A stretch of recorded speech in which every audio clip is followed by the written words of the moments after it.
Hi, I'm Timothy James, and it's the 19th of May 2023 today. I'm currently sitting in my bedroom with a cup of coffee, and I'm going to talk about my songs. The first song, Eye to Eye, is about me being true to myself, to all the dreams I have and had when I was younger. There was a period when I had a lot of things going on, and I was a bit stressed about it. I chose to put a little less time on music and focus more on studying. One day it hit me, ironically, when I was walking to uni. What am I doing? Why am I putting something I love second to my plan B? This situation could very well be the reason I came up with the idea for Eye to Eye in the first place. Eye to Eye is also about the standard, having a dream to make it in music and wanting to pursue your dreams, but having people around you telling you what you should and shouldn't do, and that you should really have a plan B because you're probably not gonna make it in music. Same old, same old. The song started out as a catchy acoustic song when I came up with it in my head, but obviously it needed to be a rock song, so I changed it to be one. Hard work pays off has everything to do with the fact that I think that it's very rare to just get something. If you want something, you need to work for it. Especially in music and things like music. There are 1 million other people who want the same thing I want, and a lot of those people are probably better than me as well. So, if I want to make it in music, I need to work hard. And this not only goes for music, but for other things as well. The song is written from a perspective in which I've achieved things already. In the song I'm talking about a uni degree, which I'm still studying for, and I'm talking about a job and a company. So, I'm talking about a world where I made it in music already. Don't Understand is about breakups, and about the fact that I think it's so interesting and weird that people can go from being super close and being each other's best friends to not talking and to trying to avoid one another. When two people just fall out of love, you should be able to just talk to one another when you bump into each other after a breakup, right? So, in my head, I've recorded and released a song before, but I decided to re-record it while recording my EP.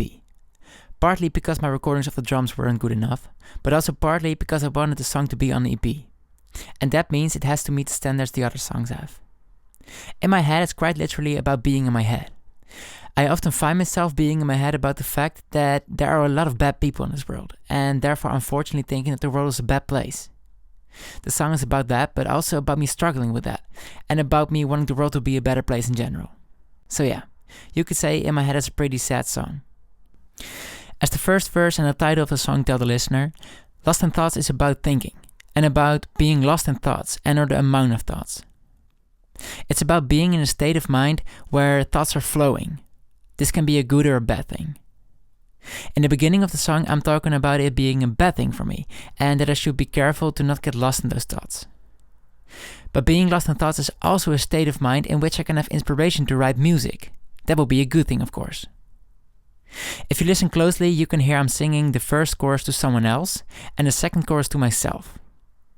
As the song progresses, and I reach the bridge and the final chorus, I'm talking about things I've learned. About being in peace with being lost in thoughts, and about hoping that being lost in thoughts is going to be an exclusively good thing for me somewhere in the future. The last song, Last Laugh. Last Laugh is my message to everyone who didn't believe in me, and thought I would never make it in music, or never make it in anything in general. Basically, to everyone who doubted me, to everyone who told me to have a plan B. Ironically, that will be myself as well. And to every hater online who said I wasn't good enough or shared negative comments with me about making music, my voice, my guitar playing, etc. Last Laugh is about me having the last laugh and making it in music and or achieving things besides music. It's about showing everyone who doubted me, didn't believe in me or talked trash about me that they were wrong. Last but not least, the story about the album. I recorded this another day as I came up with the idea for a story about the album later. It's currently the 22nd of December 2023. So, the album. All my songs are about my vision on certain things, or about something I experienced or went through. You can see all of these songs as chapters of a story I'm telling you. The cassettes on the artworks for my singles symbolize these chapters as if you can listen each cassette and hear a chapter of a story. Of my story. When you're listening to the album and looking at the artwork for my album, it's almost as if you're watching and listening to my story through my eyes.